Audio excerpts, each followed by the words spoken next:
നമസ്കാരം and welcome to another episode of Life Unedited. സാധാരണ നമ്മുടെ ചാനലിൽ നമ്മൾ പറയുന്നത് പോലെയുള്ള വിശേഷങ്ങളല്ല ഇന്ന് പറയാനുള്ളത്. ഞാൻ ഈ അടുത്ത കാലത്ത് ഒരു സിനിമയിൽ അഭിനയിച്ചു. ചിത്രത്തിൻ്റെ പേര് ഫ്ലാസ്ക് എന്നാണ്. ചിത്രത്തിൻ്റെ സംവിധായകൻ രാഹുൽ രുചി നായർ.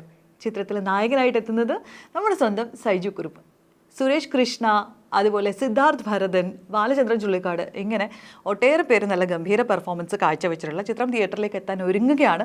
അപ്പോൾ എനിക്കിന്ന് കൂടെ കിട്ടിയിട്ടുള്ളത് നമ്മുടെ സ്വന്തം കൺവിൻസിംഗ് സ്റ്റാർ, ചിത്രത്തിൻ്റെ സംവിധായകൻ, പ്രൊഡ്യൂസർ ആൻഡ് രചയിതാവ് രാഹുൽ രുചി നായർ, അപ്പം നമ്മുടെ സ്വന്തം സൈജു കുറുപ്പ്. അപ്പൊ നമ്മൾ സിനിമയുടെ വിശേഷങ്ങളാണ് ഇന്ന് ഷെയർ ചെയ്യാൻ പോകുന്നത്. ചുമ്മാ അല്ല കൺവിൻസിംഗ് സ്റ്റാർ എന്ന് വിളിച്ചത്, വെരി കൺവിൻസിംഗ്.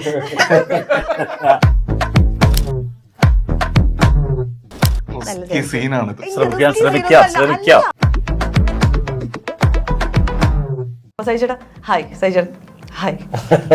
പിന്നെ നമ്മൾ അടുത്ത ഹായ് പറയണം. സൈജേട്ടൻ അയിന്നൊരു മൊഴിമുത്ത് വീഴാൻ. പക്ഷെ ഞാൻ നാട്ടിൽ പോലും ഗൂഗിൾ മാപ്പ് നോക്കാറില്ല, വെരി ഗുഡ്. കാരണം നോക്കാൻ അറിയില്ല. എങ്ങനെ ഇരിക്കണം? വെൽക്കം. സത്യം പറഞ്ഞ ഒരു ഇന്റർവ്യൂ ചെയ്യാനിരിക്കുമ്പോൾ എനിക്ക് ആദ്യമായിട്ട് ടെൻഷൻ വരുന്നത് എനിക്ക് തോന്നുന്നു. നമ്മുടെ പടമാണല്ലോ, നമുക്ക് അങ്ങോട്ട് പറഞ്ഞു പൊലിപ്പിക്കണം. എന്ത് വിധേനയും നമുക്ക് ആളുകളെ തിയേറ്ററിൽ നമ്മുടെ റീൽസ് പോലെ.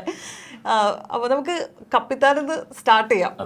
രാഹുൽ ഇതുപോലെ ശരിക്കും പറഞ്ഞാൽ ഒരു അവാർഡ് വിന്നിങ് ഡയറക്ടറാണ് നമ്മുടെ കൂടെ ഇരിക്കുന്നത്. ഇപ്പോൾ കേരള സ്റ്റേറ്റ് അവാർഡ് ആയിക്കോട്ടെ, നാഷണൽ അവാർഡ് ആയിക്കോട്ടെ, ഈ കടമ്പകളൊക്കെ ഓൾറെഡി കടന്നിട്ട് വന്നിരിക്കുന്ന സംവിധായകനാണ്. അതുപോലെ ഒരു സൂപ്പർ ഹിറ്റ് വെബ് സീരീസ് മലയാളത്തിന് തന്നിട്ടുള്ള ആളാണ്. യെസ്. അപ്പോൾ ജയ് മഹേന്ദ്രൻ പോലെയുള്ളൊരു ഹിറ്റ് ഒരുക്കിയിട്ട് ആ ഒരു ഹിറ്റ് കോംബോയും ആയിട്ടാണ്, നമ്മുടെ തഹസിൽദാറും മഹേന്ദ്രനും ഒക്കെ ആയിട്ടാണ്, ആ ഒരു കോൺഫിഡൻസിൽ നിന്നാണല്ലോ നമ്മൾ ഈ ഫ്ലാസ്കിലേക്ക് എത്തിയത്. അപ്പൊ ആ ഒരു ജേർണി ഒന്ന് പറയോ? ശരിക്കും ജയ് മഹേന്ദ്രൻ ഭയങ്കര ഞങ്ങൾക്ക് മറക്കാനാവാത്ത ഓർമ്മകൾ തന്ന ഞങ്ങളുടെ വളരെ സ്പെഷ്യൽ ആയിട്ടുള്ള ഒരു പ്രോജക്റ്റാണ്. സൈചേട്ടനായിട്ട് എൻ്റെ കരിയർ തുടക്കം തൊട്ട് പരിചയമുണ്ട്. സുരേഷേട്ടനായിട്ട് പരിചയപ്പെടുന്നത് ജയ് മഹേന്ദ്രനെ വെച്ചിട്ടാണ്. നമ്മൾ ഈ പ്രോജക്റ്റ് ഒരു എന്ത് സിനിമയാണെങ്കിലും എന്ത് ചെയ്യുമ്പോൾ അതിൻ്റെ സക്സസ് ആണോ ഫെയിലിയർ ആണോ ഇതൊന്നും നമുക്കറിയില്ലല്ലോ. നമ്മുടെ ഓർമ്മകൾ കൂടുതൽ അതിൽ ഉണ്ടാക്കിയ മെമ്മറീസും ആ പ്രോസസ്സും ആ ജേണിയൊക്കെയാണ്. അങ്ങനെ നോക്കിയാൽ ജയ് മഹേന്ദ്രൻ എനിക്ക് ഏറ്റവും സ്പെഷ്യലായിട്ടുള്ളൊരു ഷൂട്ടിങ്ങും ജേണിയാണ്. എൻ്റെ ഡയറക്ടർ ശ്രീകാന്ത് മോഹനാണ്, ഞാൻ എൻ്റെ റൈറ്ററും പ്രൊഡ്യൂസറുമാണ്. ഞങ്ങൾ അയാളോടാണ് കൂടുതൽ കടപ്പെട്ടിരിക്കുന്നത്. പക്ഷെ ആ ഓർമ്മയിൽ ആ ജേണിയുടെയൊക്കെ അത് പിന്നെ ഇറങ്ങി അശ്വതി പറഞ്ഞ പോലെ അത് നന്നായി റിസീവ് ചെയ്യപ്പെട്ടപ്പം ഞങ്ങൾക്ക് ഒരുമിച്ച് ഒന്നുകൂടെ ഒത്തുകൂടാനുള്ളൊരു ഡ്രൈവ് ശരിക്കും അവിടെ നിന്നാണ് ഉണ്ടാവുന്നത്. അതിൻ്റെ ഇത് കഴിഞ്ഞപ്പോഴാണ് ഞാൻ സൈചേട്ടനെ വിളിച്ചിട്ട് നമുക്ക് ഒരുമിച്ച് ഒന്നുകൂടെ എന്തെങ്കിലും ആലോചിച്ചാലോ എന്ന് ചോദിക്കുന്നതും ഫ്ലാസ്ക് എന്ന് പറഞ്ഞ കഥ ഡിസ്കസ് ചെയ്യുന്നതും ഒക്കെ. സുരേഷ് ചേട്ടനായിരിക്കും ഒരുപക്ഷെ സൈചേട്ടന് മുമ്പ് ആ കഥ വായിച്ചിട്ടുള്ള ആള്. അപ്പം എന്നിട്ടാണ് ഞങ്ങൾ ഈ പ്രോജക്റ്റിലോട്ട് വന്നത്. അപ്പൊ സുരേഷ് ചേട്ടനായിട്ടും കുറച്ച് ദിവസം ഈ ജയ് മഹേന്ദ്രന്റെ സമയത്ത് ഇത് ചെയ്തിട്ടുള്ളൂ, വർക്ക് ചെയ്തിട്ടുള്ളൂ. സുരേഷ് കുറച്ച് ദിവസം ഷൂട്ട് ചെയ്തിട്ടുള്ളൂ. പക്ഷെ ഭയങ്കര അടുപ്പം തോന്നുന്ന, ഞങ്ങൾക്ക് ഭയങ്കര പേടിയായിരുന്നു സുരേഷ് ചേട്ടനെ ആദ്യം. അപ്പം വരുമ്പോ ഭയങ്കര സീനിയർ ആക്ടർ ആണല്ലോ. അപ്പം നമ്മുടെ ഒരു സെറ്റിന്റെ പരിപാടി അറിയാലോ. അതിലേക്ക് നമുക്ക് അവിടെ സുരേഷ് ചേട്ടൻ വന്നു കഴിഞ്ഞാൽ ഇവന്മാരൊക്കെ എന്തോ കാണിക്കുന്നതെന്ന് തോന്നുമെന്നൊക്കെ ഒരു സംശയം എനിക്കുണ്ടായിരുന്നു.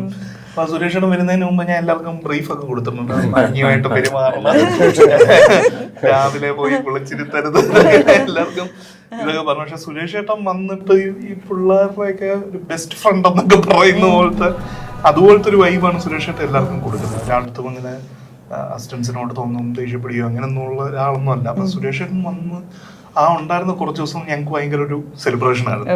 അപ്പം അതിന്റെയൊക്കെ എനിക്ക് ഇവരാരെയും പരിചയമില്ല.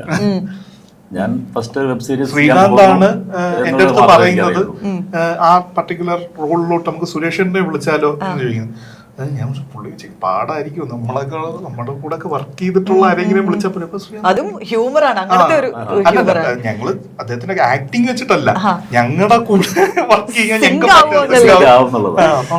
അപ്പൊ ഞാൻ അവൻ പറഞ്ഞില്ല, ഞാൻ പോയി കഥ പറഞ്ഞിട്ട് വരാം, എന്നിട്ട് നോക്കാം എന്ന് പറഞ്ഞിട്ട് അവനാണ് ആദ്യം സുരേഷിന്റെ അടുത്ത് കഥ പറയുന്നത്. എന്നിട്ട് നമ്മൾ വിചാരിക്കുന്ന ആളല്ല. പിന്നെ ശരിക്കും ആ പ്രോജക്റ്റിന്റെ ചേട്ടൻ ചെയ്ത ക്യാരക്ടർ അതിന്റെ second half of the series ആണ് അത് വരുന്നത്. പക്ഷെ ചേട്ടൻ ആ സമയത്ത് ആ പ്രോജക്റ്റ് ഭയങ്കര ഇൻവോൾവ് ആണ്. എപ്പോഴും വിളിക്കുമ്പോൾ ചോദിക്കുക എന്തായി അത് തുടങ്ങാറായോ, ആരാ ഇന്ന റോൾസ് ചെയ്യുന്നത്. അപ്പം ഞങ്ങൾക്ക് മനസ്സിലായി ഞങ്ങളുമായിട്ട് അത്രയും ആവുന്ന ഒരാളാണ്. അതിന്റെ സത്യത്തിൽ അതിന്റെ എല്ലാം കൂടെ നോർമലി നമ്മൾ സിനിമയ്ക്ക് പോകുമ്പോൾ അവിടെ ആരെങ്കിലും നമുക്ക് നേരത്തെ പരിചയമുള്ള ആൾക്കാരുണ്ടായിരിക്കും, സംവിധായകനോ ക്യാമറമാനോ അങ്ങനെ ആരെല്ലാം. ഇതിന്റെ ക്യാമറമാൻ എനിക്ക് നേരത്തെ വർക്ക് ചെയ്തിട്ടുള്ള ആളാണ്. പിന്നെ സൈജുവിനെ മാത്രമേ എനിക്ക് അതിനകത്ത് പരിചയമുള്ളൂ. അപ്പൊ വെബ് സീരീസും ആണ്, എന്താണ് ചെയ്യാൻ അപ്പൊ അതും നമുക്കൊരു എക്സ്പീരിയൻസ് ഇല്ല. അപ്പൊ എനിക്ക് സെയിം സംശയം എനിക്കുണ്ടായിരുന്നു, ഇത് ഞാനുമായിട്ട് സിങ്ക് ആവുന്ന ടീം ആയിരിക്കും എന്നൊക്കെയുള്ള ഒരു സംശയം എനിക്കുണ്ടായിരുന്നു. ഈ രണ്ടുപേരുടെയും ധാരണകളൊക്കെ മാറ്റിമറിച്ചുകൊണ്ട് ഫസ്റ്റ് ഡേ തന്നെ ആ ടീമായിട്ട് ഒന്നാവുകയും ആർക്കെങ്കിലൊക്കെ ചെറിയ പേടിയൊക്കെ ഉണ്ടായിരുന്നെങ്കിൽ ആ പേടിയൊക്കെ അപ്പൊ തന്നെ മാറ്റിക്കൊടുത്തു. വളരെ ജെല്ലായിട്ട് നമ്മള് ഷൂട്ടിംഗ് എൻജോയ് ചെയ്തിട്ടുള്ള ഒരു. അതെ, അതിന് ശരിക്കും അതിന്റെ ഒരു ആ മെമ്മറി ഞങ്ങളെ ഭയങ്കര ഡ്രൈവ് ചെയ്തിട്ടുണ്ട്. ഫ്ലാസ്ക് പോലൊരു സിനിമ ചെയ്യാൻ സൈജറിൻ്റെ അടുത്ത് പറയുമ്പോൾ സൈജർ ശരിക്കും പറഞ്ഞാൽ കഥ പോലും കേൾക്കുന്നതിന് മുമ്പേ നമുക്ക് ചെയ്യാമെന്നാണ് ആദ്യം പറഞ്ഞത്. നമുക്ക് എന്താ നീ ആലോചിച്ചപ്പോഴാ ഡേറ്റ് നമുക്ക് നോക്കാം ചെയ്യാം എന്നാ പറഞ്ഞത്. അപ്പം അതിനുശേഷമാണ് ഞാൻ സുരേഷ് ചേട്ടൻ്റെ അടുത്ത്. എനിക്ക് അതിനു മുമ്പ് രാഹുലിന്റെ സ്ക്രിപ്റ്റും അല്ലെങ്കിൽ ആ സ്ക്രിപ്റ്റ് സെൻസും റൈറ്റിംഗ് മെത്തേഡൊക്കെ എനിക്ക് ഭയങ്കര ഇഷ്ടപ്പെട്ടു. അപ്പോൾ ഞാൻ വെറുതെ ചോദിക്കുകയായിരുന്നു എന്തെങ്കിലും പുതിയ സിനിമയുടെ എന്തെങ്കിലും ആലോചനകളൊക്കെ എന്തെങ്കിലും ഉണ്ടോ എന്ന് ചോദിച്ചപ്പോഴാണ് ഇങ്ങനെ ഒരു സംഭവമുണ്ട്, ഒരു ജഡ്ജും ആൽറെഡി PSO ആയിട്ടുള്ള ഒരു കഥ. അപ്പൊ അതിന്റെ ജസ്റ്റ് ഒരു 1 ലൈൻ പറഞ്ഞപ്പോൾ എനിക്ക് ഭയങ്കരമായിട്ട് എനിക്ക് ത്രില്ലിംഗ് ആയിരുന്നു. അപ്പൊ റീലിൽ കണ്ട പോലെ അല്ല, എനിക്ക് ഭയങ്കര ഇഷ്ടപ്പെടാൻ മാത്രമല്ല എനിക്ക് തന്നെ പ്രൊഡ്യൂസ് ചെയ്യണമെന്നും എന്റെ ആഗ്രഹം ഞാൻ പറയുകയും ചെയ്തിട്ടുണ്ട്. അന്ന് മനസ്സിലുള്ള കാസ്റ്റിംഗ് ഒക്കെ വേറെ ആയിരുന്നു, നമ്മളൊന്നുമല്ല, വേറൊരു കാസ്റ്റിംഗ് ആയിരുന്നു. ഒരു ആർട്ടിസ്റ്റാണ് ചെയ്യുന്നതെങ്കിൽ ആ ജഡ്ജ് എന്നോട് ചെയ്തുകൂടെ എന്ന് രാഹുൽ അപ്പോഴും ചോദിച്ചിട്ടുണ്ട്. ഞാൻ പറഞ്ഞു ഞാനല്ല ചെയ്യേണ്ടത്, ഇയാളാണ് ഒരു പക്ഷെ മറ്റേ ക്യാരക്ടർ ചെയ്യുന്നതെങ്കിൽ നമുക്ക് കുറച്ചുകൂടെ വലിയ ലെവലിലേക്ക് തന്നെ ആളെ എന്നുള്ള ഒരു കാസ്റ്റിംഗ് സംഭവം ഉണ്ടായിരുന്നു. പിന്നീട് അത് എവിടെ എത്തിക്കാൻ പറ്റാത്തൊരവസ്ഥ വരികയും അതങ്ങനെ സ്ലോ ആയിട്ട് പോകുമായിരുന്നു. ഞാനൊരു ദുബായ് യാത്ര നടന്നിരിക്കുമ്പോഴാണ് അവിടെ നിന്നാണ് രാഹുൽ പെട്ടെന്ന് വിളിക്കുന്നത്. ആ കഥാപാത്രം സൈജു ചെയ്യാൻ സമ്മതിച്ചിട്ടുണ്ട്, അപ്പൊ അങ്ങനെയാണെങ്കിൽ ജഡ്ജ് ചെയ്യാൻ പറ്റുമോ? ചെയ്യാൻ പറ്റില്ല എന്ന് പറയേണ്ട കാര്യം ഇഷ്ടപ്പെട്ടിട്ടുള്ള ഒരു സംഭവം കൂടിയാണുള്ളത്. ഞാൻ ഉടനെ അങ്ങനെയാണെങ്കിൽ അങ്ങനെ ചെയ്യാം, നമുക്ക് അതാണ് അതിന്റെ വിജയെങ്കിൽ അങ്ങനെ നോക്കാം എന്ന് പറയുന്നത്. അപ്പൊ അത്രത്തോളം അകത്ത് എനിക്ക് ഇഷ്ടപ്പെട്ടിട്ടുള്ള ഒരു ക്യാരക്ടറും സംഭവമായിരുന്നു. അത് ദൈവാനുഗ്രഹം പോലെ സൈജുവിനും എനിക്കും ആ വേഷം ചെയ്യാൻ പറ്റിയെന്നുള്ളത് വലിയൊരു കാര്യമാണ്. നമ്മുടെ കരിയറിൽ തന്നെ നമ്മൾ കുറേ വേഷങ്ങൾ ചെയ്താലും ചിലപ്പോൾ ചില കഥാപാത്രങ്ങളായിരിക്കാം നമ്മുടെ ത്രൂ ഔട്ട് ലൈഫിൽ നമ്മളത് കൊണ്ടുപോകുന്നു. ആ ക്യാരക്ടറിന്റെ മെമ്മറി നമ്മളിങ്ങനെ കൊണ്ടുപോകുന്നത്. അങ്ങനത്തെ ഒരു ക്യാരക്ടറായിരിക്കും എനിക്ക് ഈ ജഡ്ജിയുടെ കഥാപാത്രം. ബാലാജി സാർ അല്ലേ, നമ്മുടെ ബാലാജി സാർ. സൈജു ചേട്ടൻ മിണ്ടാതിരിക്കാൻ കേട്ടോ. സൈജേട്ടൻ ഇപ്പൊ സെറ്റിൽ നമ്മൾ വന്നിട്ട് സൈജേട്ടനെ കുറെ കാലമായിട്ട് പലയിടത്ത് വെച്ച് കണ്ടുള്ള പരിചയം. അപ്പൊ സൈജേട്ടൻ ഹായ്, സൈജേട്ടൻ ഹായ്. പിന്നെ നമ്മൾ അടുത്ത ഹായ് പറയണം, സൈജേട്ടൻ അയിന്നൊരു മൊഴിമുത്ത് വീഴാൻ. പക്ഷെ വൺസ് ഫുള്ളി കംഫർട്ടബിൾ ആയി കഴിഞ്ഞാൽ പിന്നെ നന്നായിട്ടിരുന്ന് സംസാരിക്കുന്ന ആളാണ്. മഹേന്ദ്രൻ കണ്ടിട്ട് ഞാൻ ശരിക്കും സൈജേട്ടൻ ആ സമയത്ത് മെസ്സേജ് അയച്ചിട്ടുണ്ട്, ഗംഭീരമായിട്ടുണ്ട് എന്ന് പറയുന്നത്. എനിക്ക് ഭയങ്കര ഇഷ്ടപ്പെട്ടു. ഭയങ്കര കൺവിൻസിങ് ആയിട്ട് ക്യാരക്ടർ ചെയ്തു. അത് ഭയങ്കര ക്രൂക്കഡ് ആയിട്ടുള്ള, അത്യാവശ്യം കുരുത്തക്കെട്ടുള്ള, പക്ഷെ നമുക്ക് എന്താ സ്നേഹം തോന്നുന്ന ഒരു മനുഷ്യൻ. അവിടുന്ന് ജ്യോതികുമാർ ആയപ്പോഴേക്കും അയ്യോ പാവം അല്ലേ, ഒരു പാവം ജ്യോതികുമാർ. എങ്ങനെയായിരുന്നു മഹേന്ദ്രൻ നിങ്ങോട്ട് വന്നപ്പോൾ എങ്ങനെ ഉണ്ടായിരുന്നു? അത് രാഹുലിന്റെ സെറ്റില്. രാഹുലിന്റെ സെറ്റ് ഈ പറഞ്ഞ പോലെ രാഹുൽ നേരത്തെ പറഞ്ഞല്ലോ, കഥ കേൾക്കാണ്ട് തന്നെ നമുക്ക് ചെയ്യാന്നാണ് ഞാൻ പറഞ്ഞത്. അതിനുശേഷം പിന്നെ കഥ കേട്ടു. അപ്പം കഥ കേട്ടതിന് ശേഷം പിന്നെ ഇത് നോ പറയേണ്ട ഒരു കാര്യമില്ല. വെച്ചാൽ നമുക്ക് ടീം മൊത്തം അറിയാം. ഇപ്പൊ ജയമഹേന്ദ്രനിൽ നമ്മൾ ഏകദേശം 2 മാസത്തോളം നമ്മൾ ഷൂട്ട് ചെയ്തായിരുന്നു. ഈ 2 മാസം എനിക്ക് മിക്കവാറും ദിവസം ഷൂട്ട് ഉണ്ടായിരുന്നു. അപ്പം എല്ലാവരുമായിട്ടും ഞാൻ ഭയങ്കര സിങ്കാണ്. ഇവരുടെ ടീമും പിന്നെ അതിനകത്ത് അഭിനയിച്ച ആക്ടേഴ്സുമായിട്ട് ഞാൻ ആദ്യമായിട്ട് കാണുന്ന കുറേ ആക്ടേഴ്സ് ഉണ്ടായിരുന്നു. അവരൊക്കെ ഉഗ്രം പെർഫോമൻസസ് ആയിരുന്നു ഇവരൊക്കെ. അപ്പോൾ അവരൊക്കെ തന്നെ വേറെ ക്യാരക്ടേഴ്സ് ഇപ്പോൾ നമ്മുടെ അതിൻ്റെ അകത്ത് ചെയ്യുന്നു. ജയമിലില്ലാത്ത അശ്വതിയും അങ്ങനെ കുറച്ച് പേര് മാത്രമേ ഉള്ളൂ നമ്മുടെ അതിൻ്റെ അകത്ത് ഇപ്പോൾ അഭിനയിച്ചിരിക്കുന്നത്. ബാക്കി എല്ലാവരെയും നമ്മൾ ഈ 2 മാസം നമ്മൾ തുടർച്ചയായി കണ്ടുകൊണ്ടിരുന്ന ആൾക്കാരാണ്. അപ്പോൾ വീണ്ടും ആ ടീം ഒന്നിക്കുമ്പോഴത്തേക്കും നമുക്ക് ഭയങ്കര സന്തോഷമാണ്. ഇപ്പം ഞാൻ പറയട്ടെ, ഇപ്പം എന്നെ വെച്ച് പടം ചെയ്ത ഇപ്പം ഫോർ എക്സാമ്പിൾ ഷംസു സൈബയോ അല്ലെങ്കിൽ കൃഷ്ണദാസോ അരുൺ വൈഗയോ അനീഷ് ഉപാസനയോ സതീഷ് പോളോ, ഇതൊക്കെയാണ് ഞാൻ ലീഡ് റോൾ ചെയ്ത സിനിമയുടെ സംവിധായകർ. സിൻഡോ സണ്ണി, പിന്നെ നൗഷാദ് ഏട്ടൻ. അപ്പോൾ ഇവരുടെയൊക്കെ അടുത്തൊരു പടം ഇവർ പ്ലാൻ ചെയ്യുമ്പോഴത്തേക്കും നമുക്ക് ഭയങ്കര സന്തോഷമാണ്. ബിക്കോസ് നമ്മൾ കംഫർട്ടബിൾ ആണ്.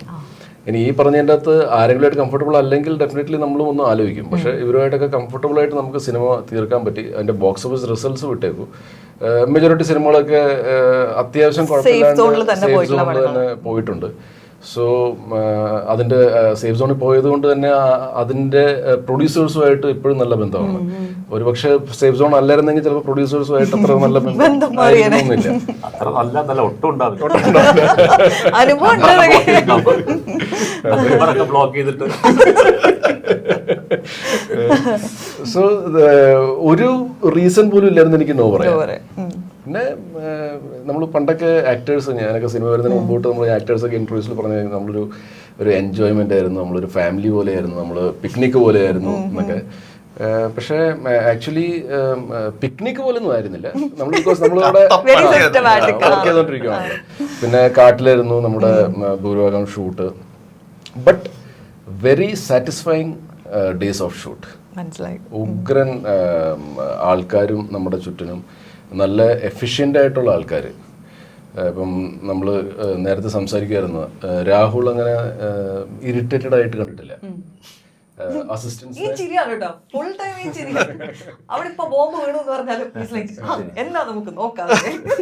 സോ അത് അതിൻ്റെ ഒരു റീസൺ രാഹുൽ പറഞ്ഞത്, എൻ്റെ ടീം ഭയങ്കര എഫിഷ്യൻ്റ് ആയിരുന്നു.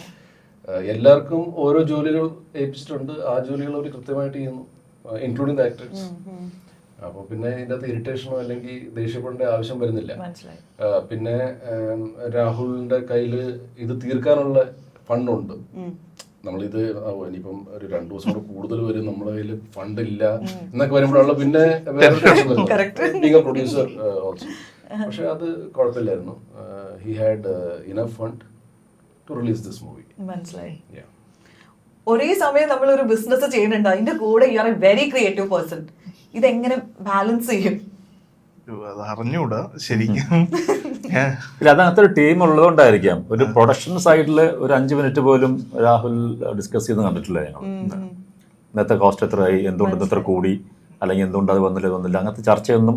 ലൊക്കേഷനിൽ അയാളുടെ ഡയറക്ടർ മാത്രമായിരുന്നു. അത് അങ്ങനെ തന്നെ എനിക്ക് തോന്നുന്ന പ്രണവും അത്തരം ആൾക്കാരുള്ളത് കൊണ്ട് ഷൂട്ട് നമ്മളൊരു പ്രോജക്റ്റ് സെറ്റപ്പ് ചെയ്യുമ്പോഴാണ് ഏറ്റവും കൂടുതൽ ഇൻവോൾവ്മെന്റ് വേണ്ടി വരിക. ആ ഒരു പ്രോജക്ട് ഡിസൈനിനും അത് എങ്ങനെ എക്സിക്യൂട്ട് ചെയ്യണം. വൺസ് അത് നമ്മൾ ഫ്ലോറിൽ എത്തിക്കഴിഞ്ഞ് കഴിഞ്ഞാൽ പിന്നെ അവിടെ എനിക്ക് 2 ജോലി ചെയ്യാൻ പറ്റത്തില്ല, നമ്മുടെ കൈവിട്ട് പോയി. പിന്നെ ഡയറക്ടറായിട്ട് മാത്രമേ കഴിയുന്നത്ര ചിന്തിക്കാൻ പറ്റത്തുള്ളൂ.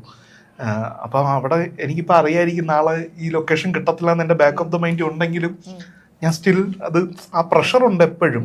പക്ഷെ പിന്നെ കണക്ക് നോക്കുന്നത് ഈ പറഞ്ഞ പാക്കപ്പ് ആവുന്നതിൻ്റെ അന്ന് ഫുൾ കോൺസെൻട്രേഷൻ.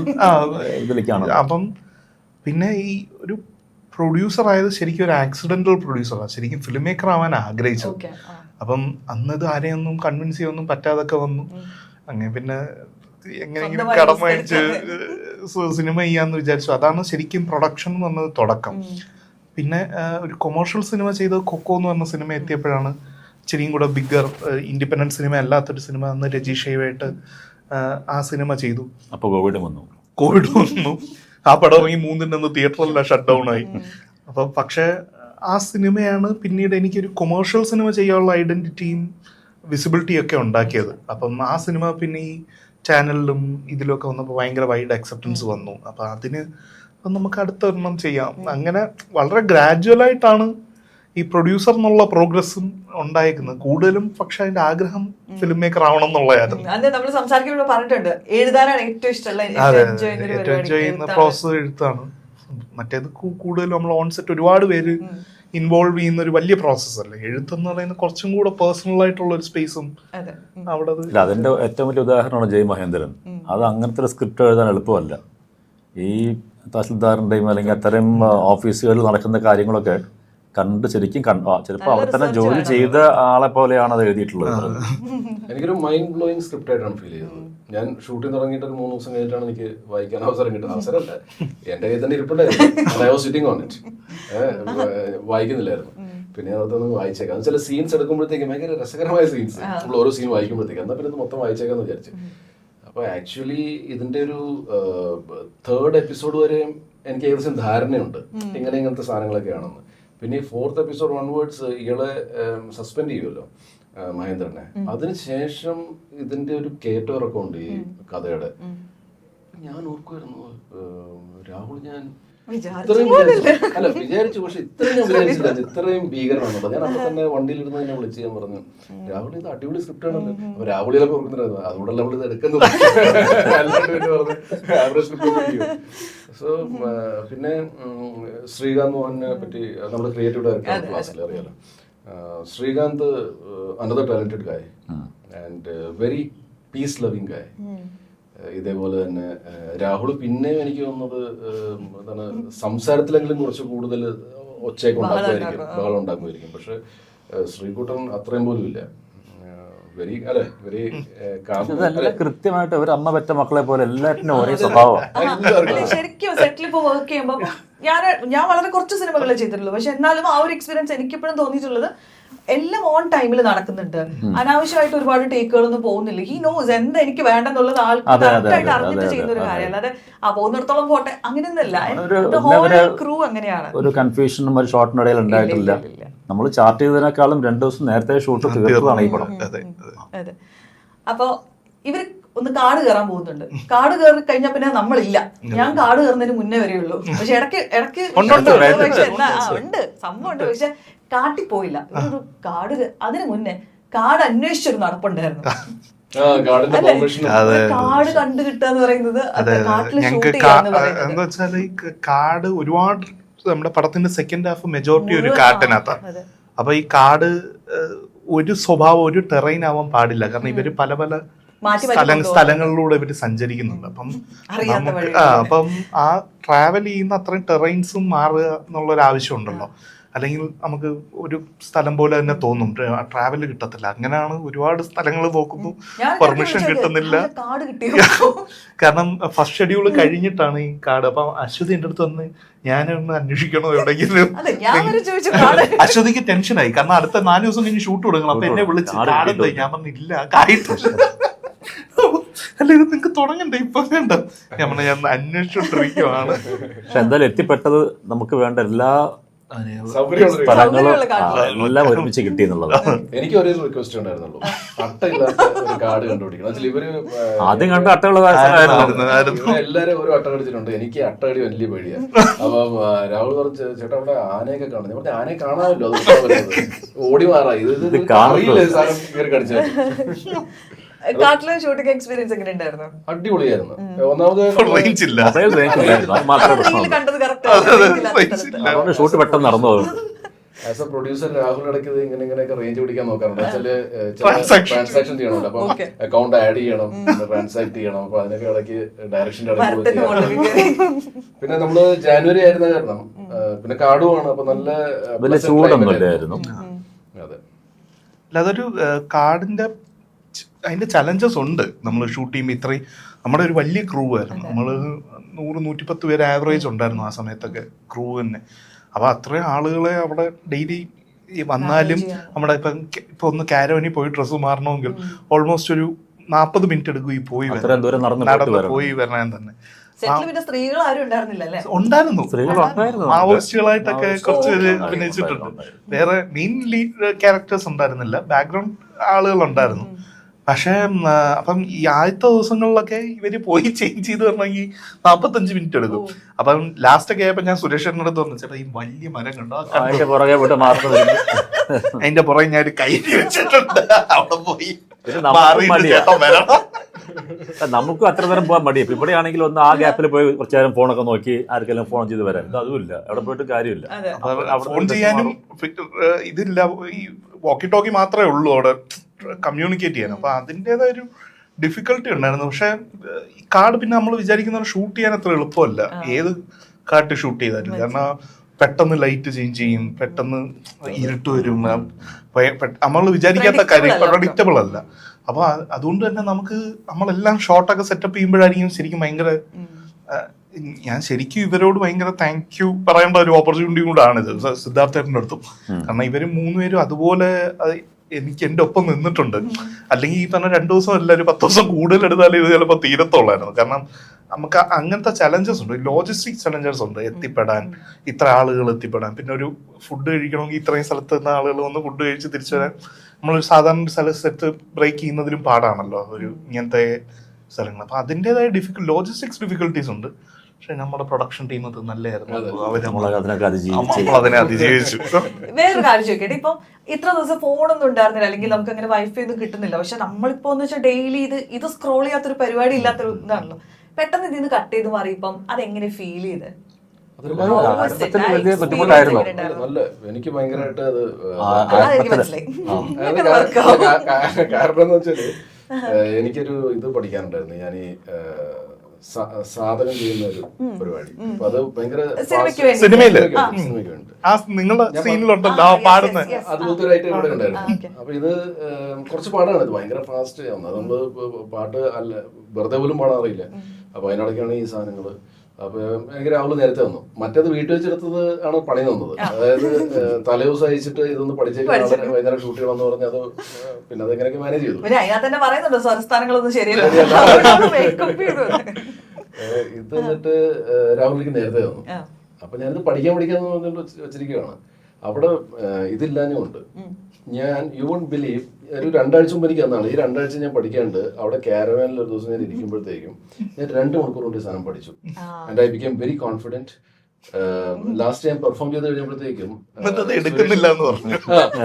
അതെ. അപ്പൊ അതിനിടയ്ക്ക് വേറൊരു സാധനം കയറ്റിയായിരുന്നു സീനില്. അപ്പൊ അതുകൊണ്ട് ഞാൻ പറഞ്ഞു രാവിലെ അപ്പൊ നമ്മുടെ മറ്റേ സാധനം അത് എങ്ങനെയാണ്? അല്ല അതിന്റെ ഇനി ആവശ്യമില്ല. അത് ഞാൻ ബുദ്ധിമുട്ട് പഠിച്ചത്. അപ്പൊ അങ്ങനെ പിന്നെ അത് ഷൂട്ട് ചെയ്തു. അത് കഴിഞ്ഞ് അത് ഷൂട്ടിംഗ് കണ്ടോണ്ടിരുന്ന സുരേഷ് മോണിറ്ററിൽ കണ്ടതിന് ശേഷം സുരേഷ് പറഞ്ഞു ഇനിയിപ്പോ ഇയാളെ വെച്ച് ശങ്കരാഭരണം കൂടെ അത്രയും വലിയ ഐറ്റോ. അങ്ങനെ പെട്ടെന്ന് എടുത്താൽ പൊതുന്ന ഐറ്റം അല്ല അത്.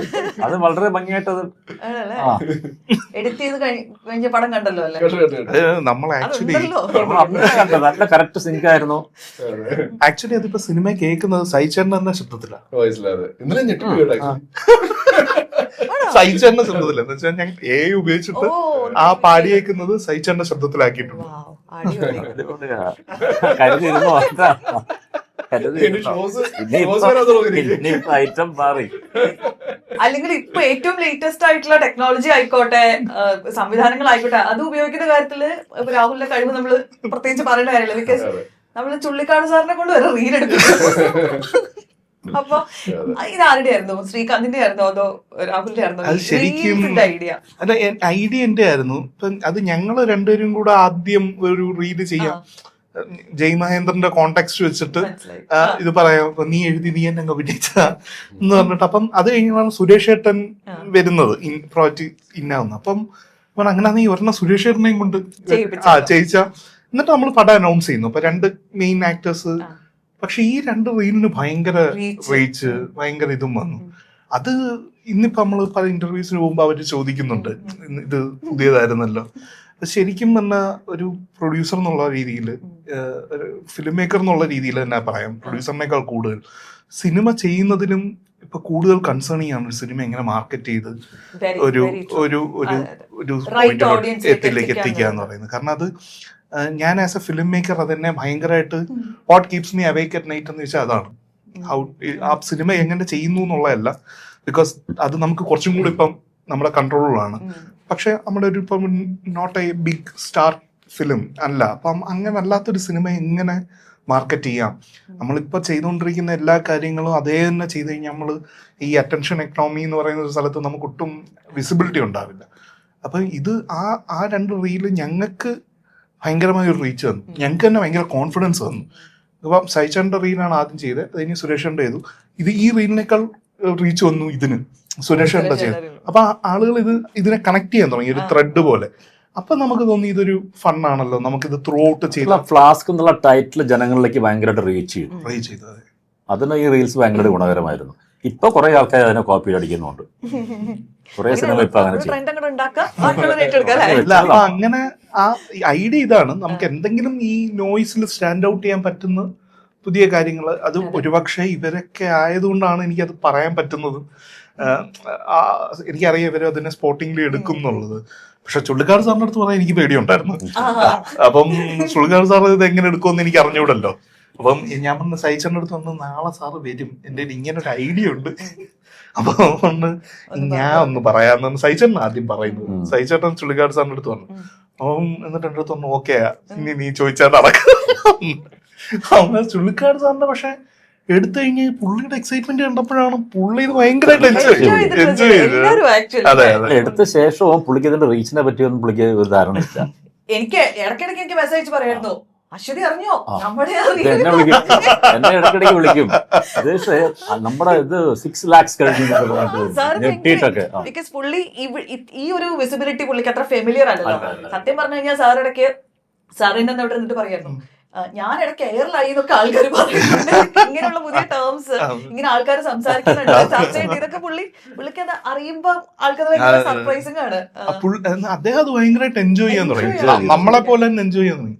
അത് കഴിഞ്ഞിട്ട് എന്നെ വിളിച്ചു ചോദിക്കും, ഞാൻ അത് വേറെ ഓൾട്ടർനേറ്റ് ടേക്ക് കൊണ്ട് അതൊന്ന് കണ്ടു നോക്കാവോ. അദ്ദേഹം സ്കിബഡീസ്ന്നും വിളിക്കുന്നത്. അപ്പൊ അത് ഈ ബേസിക്കലി ഈ ഇതിൽ നിന്നാണ് വരുന്നത്, ഈ ഇൻസെക്യൂരിറ്റി നിന്നാണ് വരുന്നത്. ശരിക്കും നമുക്ക് ഒരു പടം നല്ലൊരു സിനിമയാണെന്ന് ചെയ്യുന്നത് എന്നുള്ളൊരു കോൺഫിഡൻസ് ഉണ്ട്. അപ്പൊ അത് എങ്ങനെ അതിന്റെ ഒരു മെസ്സേജ് വേർഡ് ഓഫ് മൗത്ത് പുറത്തോട്ട് എത്തിക്കാം. നമ്മളിപ്പോ പോസ്റ്റർ ഒട്ടിച്ചാൽ ഒന്നും പോരാ. അല്ലെങ്കിൽ പണ്ട് നമ്മൾ ഒരുപാട് ഇന്റർവ്യൂസ് കൊടുക്കുമായിരുന്നു, അതും ഒക്കെ കഴിഞ്ഞു. അപ്പൊ ഇനി അടുത്തൊരു ഫേസിൽ നമുക്ക് എന്ത് ചെയ്യാം എന്നുള്ള ഇതിൽ നിന്നാണ് ഇത് വരുന്നത്. രാഹുലൊക്കെ പെർഫെക്റ്റ്ലി പ്ലാൻഡ്, ബാക്ക്വേർഡ് പ്ലാൻ ചെയ്തു മൊത്തം. അതായത് റിലീസ് ഡേറ്റ് ആദ്യമേ തീരുമാനിച്ചു, അതിന്റെ ബാക്ക്വേർഡ് വർക്ക് ചെയ്തു. ഷൂട്ട് തൊട്ട് എല്ലാ പരിപാടികളും ഞാൻ ആക്ച്വലി ആദ്യമായിട്ടാണ് ഇത്രയും പെർഫെക്റ്റ് ആയിട്ട് ഇത്രയും ഏർലി ആയിട്ട് എല്ലാ കാര്യങ്ങളും ചെയ്ത് കാണുന്നത്. സെൻസറിങ് വരെയും കഴിഞ്ഞു. സെൻസറിങ് കഴിഞ്ഞതെന്ന് പറഞ്ഞാൽ അറിയാലോ, നമ്മൾ മൊത്തം പടം കംപ്ലീറ്റ് കണ്ടിട്ടാണല്ലോ സെൻസറിങ് കഴിയുന്നത്. അതിനുശേഷം ക്യൂബിൽ അപ്ലോഡ് ചെയ്യേണ്ട പരിപാടി വരെ ക്യൂബിൽ ടെസ്റ്റ് അടിച്ച് അത് എല്ലാ പരിപാടികളും ചെയ്തു വെച്ചിരിക്കുകയാണ്. എങ്ങനെ സിസ്റ്റമാറ്റിക് ആയിട്ട് സിനിമ എടുക്കാന്നുള്ളതിനെ കുറിച്ച് ഒരു കോഴ്സ് ചെയ്യുന്നു. അല്ല, അതുകൊണ്ടല്ല, അത് വേറെ മാർഗമില്ല. ഇത് ഞാൻ ഒരാളെ എല്ലാം അതിന്റെ ഇടയിൽ എല്ലാം അപ്ഡേറ്റ് ചെയ്യും കൃത്യമായിട്ട്.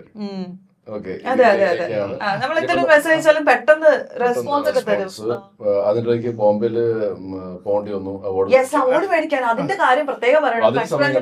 ജയ് മഹേന്ദ്രൻ ഒരു ഗോൾഡൻ ബെസ്റ്റ് മലയാളം വെബ് സീരീസിനുള്ള അവാർഡ് അത് നേടിയിട്ടുണ്ട്. അപ്പൊ അതിനുള്ള ബെസ്റ്റ് റീജിയണൽ ആക്ടറിന് regional congratulations to both of you. അപ്പൊ ശരിക്കും ഒരു മൈൽ സ്റ്റോൺ കൂടി എത്തിയിട്ട് നിൽക്കുന്ന ഒരു സമയമാണ്. അപ്പൊ ശരിക്കും പറഞ്ഞാൽ ആ ഒരു എക്സ്പെക്ടേഷന്റെ ഭാരം ഉണ്ടോ ഫ്ലാസ്കിലേക്ക്? ശരിക്കും ഇല്ല. അങ്ങനെ ഉണ്ടായിരുന്നെങ്കിൽ ഒന്ന് ആലോചിക്കും. ശരിക്കും ഇല്ല. എങ്ങനെയുണ്ട് ഇപ്പൊ പടത്തിന്റെ ഔട്ട് കണ്ടപ്പം? നമ്മൾ ചെയ്ത പടം എന്നുള്ളതിനപ്പുറത്ത് ഞാൻ കേട്ടില്ല പടം. സുരേഷ് ചേട്ടാ ഇന്ന് എന്റെ ക്യൂബി കണ്ടിട്ട് ഞാൻ കേട്ടില്ല. അല്ല, ഒരു കാര്യം ഉറപ്പാണ്, അത് പ്രമേയം കൊണ്ടും അവതരണ രീതി കൊണ്ടൊക്കെ ഒരു പുതുമയുള്ള ഒരു സിനിമ തന്നെയാണ്. ഇതുവരെ ആരും പറയാത്ത, ഇപ്പൊ ഞാൻ നേരത്തെ പറഞ്ഞൊരു പോയിന്റ് ആണ്, നമ്മൾ പോലീസുകാരുടെ കുറെ കഥ കണ്ടിട്ടുണ്ട്, ഇൻവെസ്റ്റിഗേഷൻ ആയിക്കോട്ടെ, ത്രില്ലേഴ്സ് കുറെ കണ്ടിട്ടുണ്ട് നമ്മൾ. പക്ഷെ ഇതുപോലത്തെ ഒരു പോലീസുകാരന്റെ കഥ വന്നിട്ടില്ല. അതുപോലെ ജഡ്ജിമാരെ നമ്മൾ കാണുന്ന മിക്കവാറും ഒക്കെ ക്ലൈമാക്സിൽ വിധി പറയാനൊക്കെ വരുന്ന ആൾക്കാരായിരിക്കും. ആ ഒറ്റ സീനിലെ വരത്തുള്ളൂ, അല്ലെങ്കിൽ ഓർഡർ ഇത്ര ഉണ്ടാവുള്ളൂ. ഇതല്ലാതെ വേറൊരു ഇത് അവരുടെ ലൈഫിലേക്ക് പോയിട്ട് പോകുന്ന ചെറിയ എന്തോ ഒരു ഈഗോ വെച്ചിട്ടുള്ള ചെറിയ കളികളും കാര്യങ്ങളൊക്കെ ഇട്ടാണ് ഈ സംഭവം കൊണ്ടുപോകുന്നത്, രസകരമായിട്ട് മുമ്പോട്ട് കൊണ്ടുപോയിട്ടുള്ളത്. എന്ന് വെച്ചാൽ ഒരു ജഡ്ജിന്റെയും പോലീസിന്റെയും കഥയാന്ന് പറയുമ്പോഴത്തേക്കും ഒരുപക്ഷെ പ്രേക്ഷകർ വിചാരിക്കുന്നത് ഫുൾ ഒരു കോടതി ഫിലിം ആയിരിക്കും. നമ്മുടെ സിനിമയ്ക്കകത്ത് ആ ഒരു സീനേ കോടതിയിലുള്ളൂ, ഒറ്റ സീനേ കോടതിയിലുള്ളൂ. അല്ല പോലീസ് സ്റ്റേഷനിൽ കുറെ സീനോ അങ്ങനെ സംഭവങ്ങളൊന്നും. ആ ബാക്കിയൊക്കെ ഇവര് വേറെ ട്രാവൽ ആണല്ലോ. അപ്പൊ അതാണ് അതിന്റെ ഒരു പുതുമയും കാര്യങ്ങളൊക്കെ. മൂന്ന് ക്യാരക്ടേഴ്സിന്റെയും സർവൈവലിന്റെ സ്ട്രഗിൾ ആണ്. ഇതിപ്പോ നമ്മളൊരു കോമഡി ഫാമിലി മൂവി, ഇപ്പൊ നമ്മള് ടീസറൊക്കെ കണ്ടു കഴിഞ്ഞാൽ ഇതൊരു പക്ക ഹ്യൂമർ മൂവി മാത്രമായിട്ട് തോന്നും. അപ്പൊ കുറെ സ്ലാപ്സ്റ്റിക് ഒക്കെ നമുക്ക് അതിന്റെ അകത്ത് കാണുമെന്നൊക്കെ ആൾക്കാർക്ക് തോന്നാം. പക്ഷെ തിയേറ്ററിൽ സിനിമ കാണുമ്പോഴത്തേക്ക് അവർക്ക് മനസ്സിലാവും ഇത് സ്ലാപ്സ്റ്റിക് കോമഡി അല്ല, ഇത് കോമഡി ഉണ്ടെങ്കിലും ഇതിന്റെ അകത്ത് നമ്മളൊരു സീരിയസ് കാര്യമാണ് പറയുന്നത്. We would like to call this genre as relationship drama. ഈ രണ്ടുപേരുടെ ഒരു ജേർണിയാണ് ബേസിക്കലി. ഒരു ജഡ്ജിന്റെയും അദ്ദേഹത്തിന്റെ കൂടെ വരുന്ന ഗൺമാന്റെയും. ഇവർ രണ്ടുപേരും രണ്ട് സ്പെക്ട്രത്തിലുള്ള ആളുകളാണ് ഇവരുടെ ക്യാരക്ടേഴ്സ്. ഒന്ന് ജോലി ഒട്ടും പോലീസാവാൻ യോഗ്യതയില്ലാത്ത, അല്ലെങ്കിൽ സ്വയം അങ്ങനെ ഒരു യോഗ്യത കൽപ്പിച്ചിട്ടില്ലാത്ത ഒരാൾ പോലീസ് ആവുന്നു. എന്നാൽ ജഡ്ജായിട്ട് ഏറ്റവും പെർഫെക്റ്റ് ആയിരിക്കണം എല്ലാ കാര്യവും, ഏറ്റവും അതിന്റെ എല്ലാ ഹയറാർക്കിയും മെയിൻറ്റെയിൻഡ് ആവണം എന്ന് ഒരു സ്ട്രിക്റ്റ് ആയിട്ടുള്ള ഒരു ജഡ്ജ്. അപ്പം ഇവരുടെ രണ്ടുപേരുടെ ജീവിതങ്ങൾ ബ്ലെൻഡ് ആവുന്ന ഒരു സ്ഥലത്ത് എന്തായാലും ഒരു ക്യാവസ് ഉണ്ടാവും. രണ്ടുപേരും സീരിയസ് സിറ്റുവേഷനിലാണെങ്കിലും എന്നാൽ എവിടെയൊക്കെ ചിരി വന്നു പോകുന്ന നിമിഷങ്ങളും ഉണ്ട്. അപ്പം അങ്ങനത്തെ ഒരു ഇവരുടെ ജേണിയാണ് സത്യത്തിൽ ത്രൂ ഔട്ട്. അശ്വതിക്ക് അറിയാം പടത്തിന്റെ ജേണി എന്ന് പറയുന്നത് ഈ 2 ക്യാരക്ടേഴ്സിന്റെ ജേണിയാണ്. അപ്പം ആ എന്താ പറയാ അവരുടെ റിലേഷൻഷിപ്പ് ഓവർ ടൈം എങ്ങനെ ചേഞ്ച് ചെയ്യുന്നു, എന്നാൽ അവര് വരുന്നൊരു സാഹചര്യം ഉണ്ട്, ആ സാഹചര്യത്തിൽ നിന്ന് പുറത്തു വരുമ്പോൾ അവരുടെ റിലേഷൻഷിപ്പ് വീണ്ടും എങ്ങനെ മാറുന്നു, അതാണ് നമ്മളുടെ ഒരു ഐഡിയ. അപ്പൊ 18-ാം തീയതി നമ്മള് തിയേറ്ററിലേക്ക് തിയേറ്റർ ഹിറ്റ് ചെയ്യാൻ പോവാണ്. All the very best to us. നമ്മൾ ചില ഡെയിലി ലൈഫിൽ നമ്മൾ ഗോ ത്രൂ ചെയ്യുന്ന ചില കുട്ടി കുട്ടി സിറ്റുവേഷൻസ് പറയും. അപ്പൊ ആ സിറ്റുവേഷൻസിൽ ഇവരാണെന്നുണ്ടെങ്കിൽ എങ്ങനെയായിരിക്കും ബിഹേവ് ചെയ്യാന്നുള്ളത് ഒന്ന് ജസ്റ്റ് പറയുകയാണെങ്കിൽ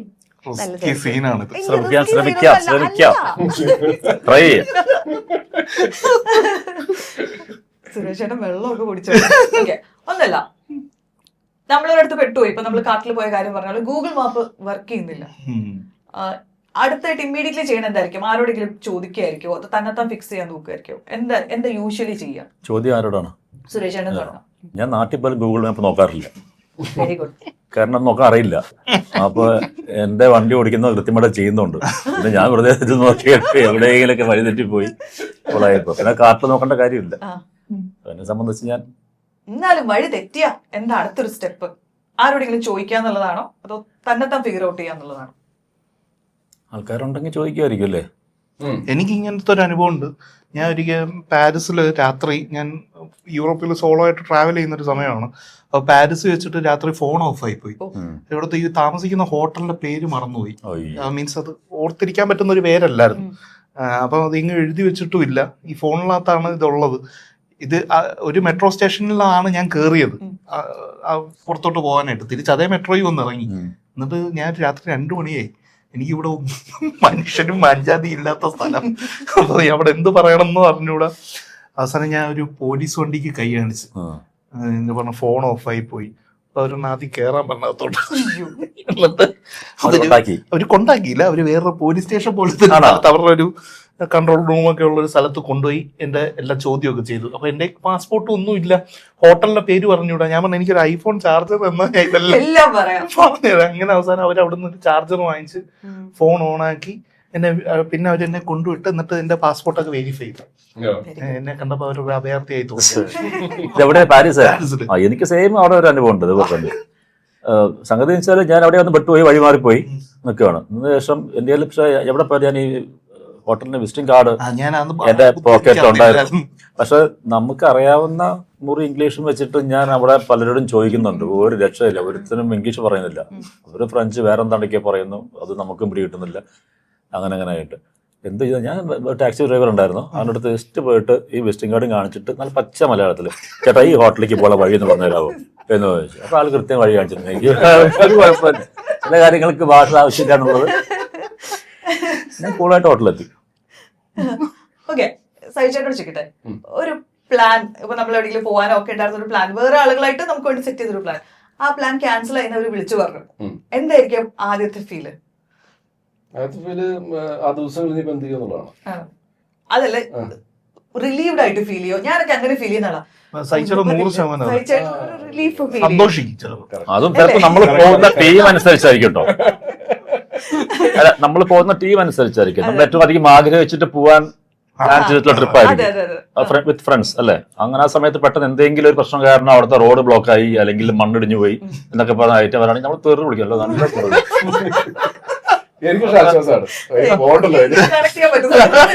ഓ ശരിയാ, ഇന്നത് അത് മാറ്റി വെച്ചല്ലേ ആ പരിപാടി. ഓ വെരി ഗുഡ്, നമുക്ക് ചെയ്യാലോ. ആ ഒരു ഇമ്മീഡിയറ്റ് റിലീഫ് ഉണ്ട്. നമ്മളിപ്പോ അടുത്തൊരു സിറ്റുവേഷൻ ആണ്, നമ്മളൊരു പാർക്കിംഗ് സ്ലോട്ടിൽ നമ്മൾ കുറെ നേരമായിട്ട് വെയിറ്റ് ചെയ്തിരിക്കുക. ആ ഒരു വണ്ടി ഇറങ്ങിയിട്ട് നമ്മുടെ വണ്ടി പാർക്ക് ചെയ്യാൻ വേണ്ടിട്ട് വെയിറ്റ് ചെയ്ത് അങ്ങനെ കുറച്ചു നേരം നിന്ന് കഴിയുമ്പോഴത്തേക്ക് നൈസായിട്ട് വേറെ ആൾ വന്ന് അവിടെ പാർക്ക് ചെയ്തിട്ട് പോയാൽ എന്തായിരിക്കും രാഹുലിന്റെ റിയാക്ഷൻ? സൈജിച്ചേട്ടനുണ്ട് ഞാൻ മറുപടി പറയട്ടെ. നമുക്കെന്ത് തോന്നും, നമുക്ക് അടുത്ത് മാറ്റണമെന്നൊക്കെ പറയാൻ തോന്നും. സൈജേട്ടൻ ഇങ്ങനെ ഇയാളെ നോക്കും. എന്നിട്ട് മനസ്സിൽ ഞാൻ സൈജു കുറുപ്പാണല്ലോ, ഞാനിങ്ങനെ ചിന്തിക്കാൻ പാടില്ലല്ലോ ആളുകളോടൊക്കെ. എന്നിട്ട് പുള്ളി മാറ്റാൻ ബുദ്ധിമുട്ടുണ്ടാവും, പറ്റത്തില്ല. അപ്പം പറ്റത്തില്ല പറയുമ്പോ നമുക്ക് കൂടുതൽ നമ്മൾ ചിലപ്പോ പ്രൊവോക്ട് സൈജേട്ടൻ എപ്പോഴും സൈജു കുറുപ്പാണ് എന്നിട്ട് സ്വയം ആലോചിച്ചിട്ട് എടാ വീട്ടിൽ ഒരുപാട് പ്രശ്നങ്ങളൊക്കെ കാണുമല്ലേ, നമുക്ക് വേറെ അതുകൊണ്ടായിരിക്കും. ശരിക്കും സഹിച്ചേട്ടാ അങ്ങനെ. റിലേറ്റ് ചെയ്യാൻ പറ്റും. ഇപ്പൊ ആരെങ്കിലും ഒക്കെ ഹോൺ അടിച്ച് ഭയങ്കര ബഹളം വെച്ചൊക്കെ കേറി പോവാണെങ്കിലേ കൂടെയുള്ളവർക്ക് മിക്കവർക്കും ഡ്രൈവ് ചെയ്യുന്നവർക്ക് പെട്ടെന്ന് ദേഷ്യം വരും. ഇവനിത് എവിടെ പോവാണ് അവർക്ക് എന്തെങ്കിലും അത്യാവശ്യം നമുക്ക് അറിയില്ലല്ലോ. ചിലപ്പോ അവർ ആശുപത്രി പോവാണെങ്കിലോ വീട്ടിൽ നിന്ന് എമർജൻസി കോൾ വന്ന് അവിടെ നമ്മളങ്ങനെ ചെയ്യാൻ പാടില്ല എന്ന് പറയുന്ന ടൈപ്പാണ്. സഹിച്ചേട്ടാ ആദ്യം ഇത് പറയും, ഞാൻ സഹിച്ചു കുറിപ്പാണ്, ഞാൻ ഇങ്ങനൊന്നും പെരുമാറാൻ പാടില്ല, എനിക്ക് ചേർന്നതല്ല. എനിക്ക് ശരിയല്ല. ഈ പറയുന്ന സാധനമൊക്കെ നമ്മുടെ നാട്ടിൽ മാത്രമേ ഉള്ളൂ കേട്ടോ. ഇന്ത്യ വിട്ട് പോയി കഴിഞ്ഞാലേ ഇന്ത്യ വിട്ട് പോയ ഒരു കുഴപ്പമില്ല. ഇതൊക്കെ ഒരുത്തൻ പാർക്ക് ചെയ്യാൻ നിൽക്കുകയാണെന്നുണ്ടെങ്കിൽ അവൻ തന്നെ പാർക്ക് ചെയ്യുള്ളൂ, അല്ലെ കുത്തി കയറ്റി അങ്ങനത്തെ പരിപാടി ഒന്നും ഇവിടെ ഇല്ലല്ലോ. ഇവിടെ പുറത്തിറങ്ങിയാൽ നമ്മൾ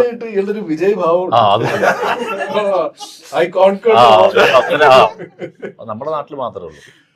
ഈ സുരേഷ് ചേട്ടനോട് കാര്യം ചോദിക്കാം. സുരേഷ് ചേട്ടൻ 40 ഇഡ്ഡലി ഒരു സമയത്ത് കഴിക്കുമായിരുന്നു എന്നൊക്കെ പറഞ്ഞത് ഭയങ്കര വൈറൽ ചർച്ചകൾക്ക് വഴി നിങ്ങൾക്ക് അറിഞ്ഞായിരുന്നു. ഓക്കെ, ഇതല്ല ഭക്ഷണത്തിന്റെ ഒരു കാര്യം ചോദിക്കാന്ന് വെച്ചിട്ടാ.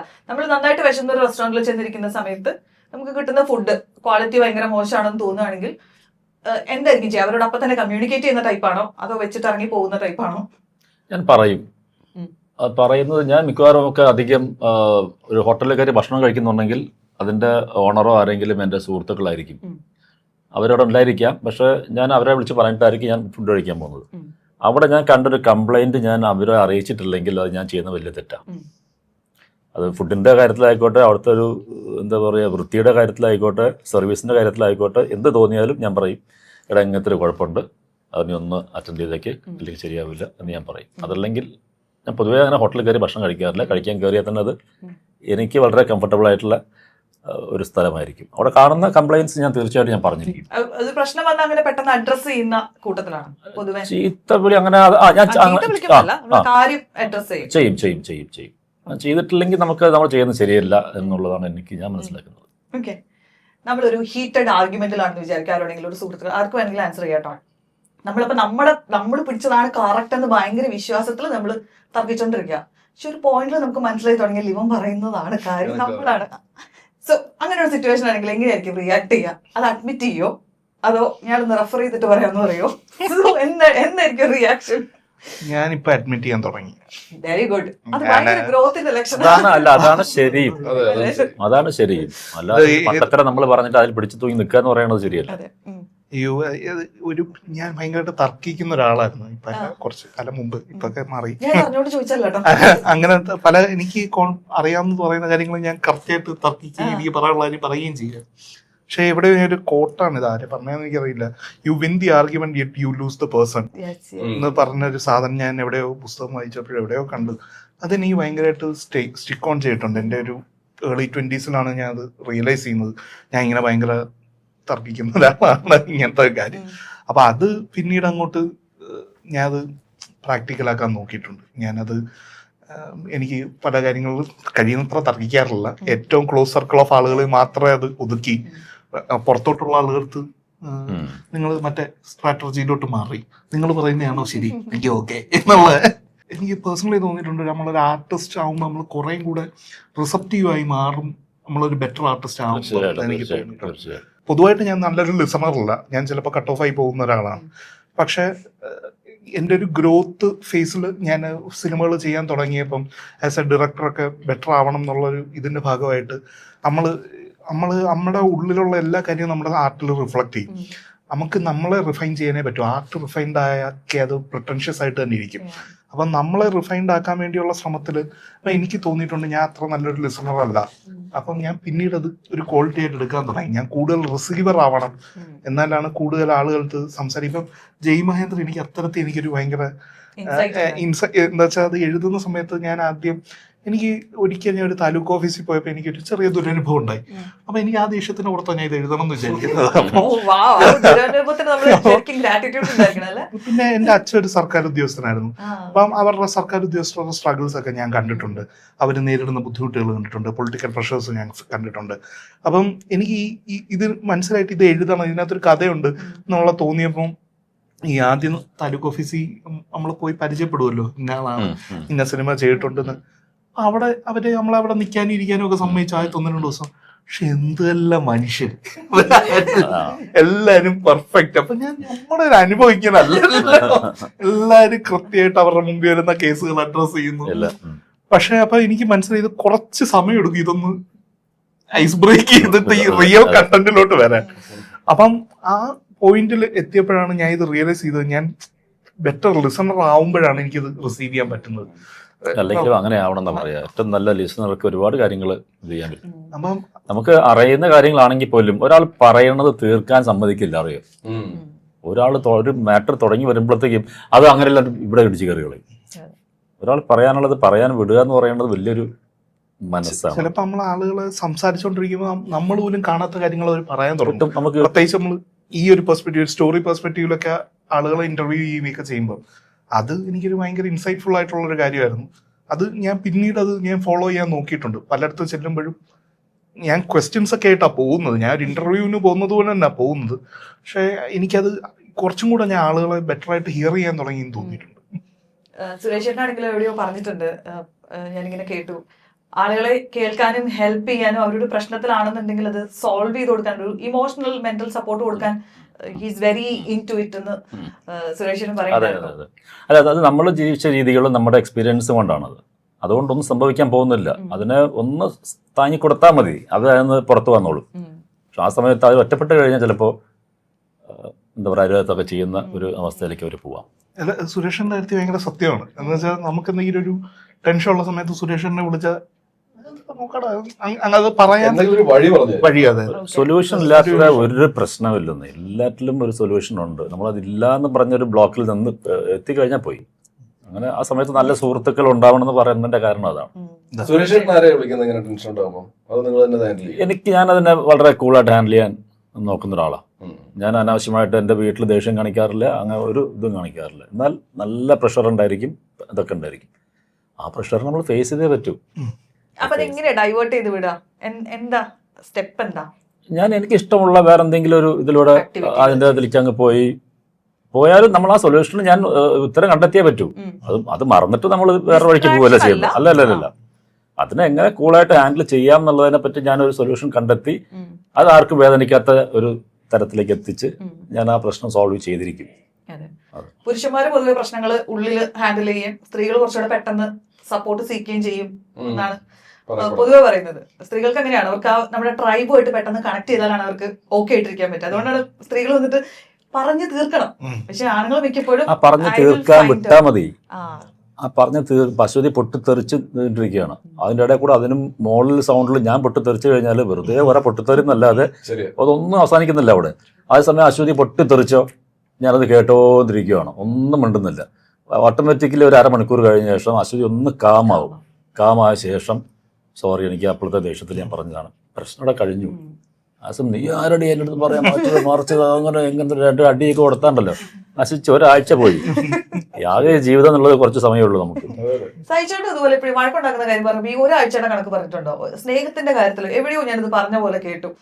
ഒരാഴ്ചത്തേക്ക് അല്ലെങ്കിൽ പിന്നെ ഒരാഴ്ചത്തേക്കെങ്കിലും സ്നേഹത്തിലിരിക്കും എന്ന് പറയുന്നത് അങ്ങനെ ഉണ്ടാവും. ആ സമയത്ത് സ്നേഹം കൂടും. അങ്ങനെ ചിലപ്പോൾ ഞാൻ പറയാൻ സാധ്യതയുണ്ട്. ശേഷം ഒരു സ്നേഹം കൂടുതൽ അതുണ്ടാവാറുണ്ട്. അത് നമ്മൾ കുറെ ദിവസം കഴിഞ്ഞിട്ട് ഷൂട്ടൊക്കെ കഴിഞ്ഞിട്ട് നമ്മൾ വീട്ടിൽ ചെല്ലുമ്പോൾ ഒരു സ്നേഹം അതൊക്കെ ഉണ്ടാവണം. എല്ലാം ഉണ്ടായാലേ ലൈഫ് ആവുന്നുള്ളൂ. അല്ലാതെ ഞങ്ങൾ ഇതേവരെ പിണങ്ങിയിട്ടില്ല, അതൊക്കെ കള്ളത്തരാ. ഇന്നേ വരെ ഞങ്ങൾ 40 വർഷമായിട്ട് ഞങ്ങൾ പിണങ്ങിയിട്ടില്ല എന്നൊക്കെ പറയണതൊക്കെ കള്ളത്തരാ. അതൊക്കെ ഉണ്ടായിട്ടുണ്ടോ? തള്ള എന്ന് പറഞ്ഞാൽ വെറും തള്ളാക്കുക, അങ്ങനെ ലോകത്താരും ഉണ്ടാവില്ല.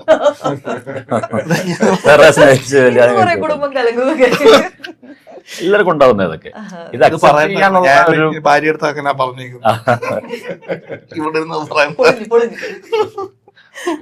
എല്ലാറ്റിനും അക്സെപ്റ്റ് ചെയ്യാനൊരു മനസ്സുണ്ടെങ്കിൽ ഇതൊക്കെ നമ്മുടെ തെറ്റ് മറ്റുള്ളവർ ചൂണ്ടിക്കാണിക്കുന്നതിന് മുമ്പ് നമുക്ക് തിരിച്ചറിയാൻ പറ്റിയാൽ അവിടെ തന്നെ എത്രയോ വർഷങ്ങൾ കഴിഞ്ഞുപോയി. ആ തെറ്റിനെ വീണ്ടും ന്യായീകരിച്ച് ഞാൻ ചെയ്തത് തെറ്റല്ല എന്നും പറഞ്ഞ് ന്യായീകരിച്ച് അടി ഒരാഴ്ച കഴിഞ്ഞ ശേഷം സോറി പറഞ്ഞിട്ട് കാര്യമൊന്നുമില്ല. ഒരാഴ്ച പോയി, നിങ്ങളുടെ ലൈഫ് ഒരാഴ്ച വെറുതെ പോയി. ചുമ്മാ അല്ല കൺവിൻസിങ് സ്റ്റാർ എന്ന് വിളിച്ചത്, വെരി കൺവിൻസിങ് അല്ലെ, ജെനുവിൻലി ആളെ കാര്യം പറഞ്ഞ് നമ്മളെ കൺവിൻസ് ചെയ്തു കേട്ടോ. ഞാൻ ആ വാക്ക് ഇന്നത്തെ ഇന്റർവ്യൂവിൽ ഉപയോഗിക്കാൻ വേണ്ടെന്ന് മനഃപൂർവ്വം വിചാരിച്ചിരിക്കുകയായിരുന്നു, പക്ഷെ അവസാനം കയ്യിൽ പോയി.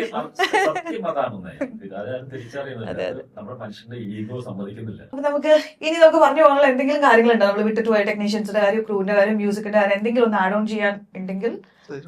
ഇനി സിനിമ എല്ലാവരും തിയേറ്ററിൽ വന്ന് സിനിമ കാണാൻ പറയുക എന്നുള്ളതാണ്. കാരണം എനിക്കൊന്നേ പറയാനുള്ളൂ, സിനിമ കണ്ടവരുടെ അഭിപ്രായം കേട്ടിട്ട് നിങ്ങൾ സിനിമ കാണണോ വേണ്ടോ തീരുമാനിക്കുക.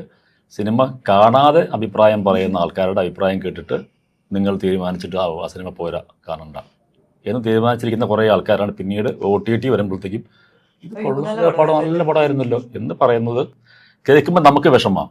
കാരണം ഇതിൻ്റെ പിന്നിലൊരു എഫേർട്ടുണ്ട്, 150 ആൾക്കാരുടെ അധ്വാനമുണ്ട്, ഒരാൾ ഇത്രയും പൈസ ഇൻവെസ്റ്റ് ചെയ്തിട്ടുണ്ട്, ഇതെല്ലാം ഉണ്ട് അതിനകത്ത്. കണ്ടിട്ട് അഭിപ്രായം പറയൂ. അഭിപ്രായം പറയാനുള്ള സ്വാതന്ത്ര്യം എല്ലാവർക്കും ഉണ്ട്. നല്ല ചീത്തയായാലും നല്ലതാണ്, എന്തായാലും അഭിപ്രായം പറയാം. കാണാതെ അഭിപ്രായം പറയരുത്. OTT വരുമെന്ന് പറഞ്ഞ് കാത്തിരിക്കരുത്. ചെറിയ പടം ഞങ്ങളുടെ, എന്നാൽ വളരെ പുതുമയുള്ള ഒരു സിനിമയായിരിക്കും അത്. ആ ഒരു എക്സ്പീരിയൻസ് തിയേറ്ററിൽ പോയിട്ട് എക്സ്പീരിയൻസ് ചെയ്യാം. എന്തായാലും എന്റർടൈൻമെന്റ് 100% കിട്ടും. നമ്മൾ അതിനു വേണ്ടിയിട്ടാണല്ലോ നമ്മൾ സിനിമ ചെയ്യുന്നത്. അപ്പൊ ആ ഒരു കാര്യം ഉറപ്പായിട്ട് കിട്ടും. പിന്നെ ഇപ്പം സുരേഷ് ചേട്ടൻ പറഞ്ഞതിനോട് ആഡ് ഓൺ ചെയ്യാനുള്ളത്, ഒരു ഇൻഡിവിജ്വല് എന്താണ് പറയുന്നത് ഒരു പടത്തിനെ പറ്റി, അപ്പം അത് നമ്മൾ വിശ്വസിച്ചു പോകും. അല്ലെ, ഇപ്പം അശ്വതി ഒരു പടം കണ്ടിട്ട് അത് ഇഷ്ടപ്പെട്ടില്ല എന്ന് പറഞ്ഞാൽ അശ്വതി എനിക്ക് നല്ല പരിചയമാണ്, അശ്വതി പറയണത് ഞാൻ ഒരു ഇതേ ഉള്ളത്. നമ്മുടെ പടം മാത്രമല്ല, ഏത് പടമായാലും ഒരു 2-3 പേരുടെ ഒന്ന് ചോദിക്കുക. ഓക്കെ, ഇപ്പൊ നമുക്ക് മൊബൈലിൽ ഇപ്പം നമ്മള് ഫ്രീ അല്ലേ ഇപ്പം, അല്ലെ, മിക്കവാറും കോൾസ് ഒക്കെ ഫ്രീ ആണ്. അല്ലെങ്കിൽ ഒരു വാട്സാപ്പിൽ ഒരു മെസ്സേജ് അയച്ചാല്, ഇപ്പൊ ഗ്രൂപ്പിൽ മെസ്സേജ് അയച്ചാൽ ഗ്രൂപ്പിൽ തന്നെ അറിയാൻ പറ്റും. അപ്പൊ അതിൻ്റെ അകത്ത് ഇപ്പൊ ഒരു 5 പേരിൽ 4 പേര് പറയുകയാണ് അത് പ്രശ്നമാണെന്ന് പറഞ്ഞാൽ ഡെഫിനറ്റ്ലി പ്രശ്നമാണ്. അപ്പം ഒരാൾ പറയണ മാത്രം കേൾക്കാണ്ടിരിക്കുക. അതാണ് എനിക്ക് പറയാനുള്ളത്. And 100% this will be A very good entertainer. Flask എന്ന് ആണ് പടത്തിന്റെ പേര്.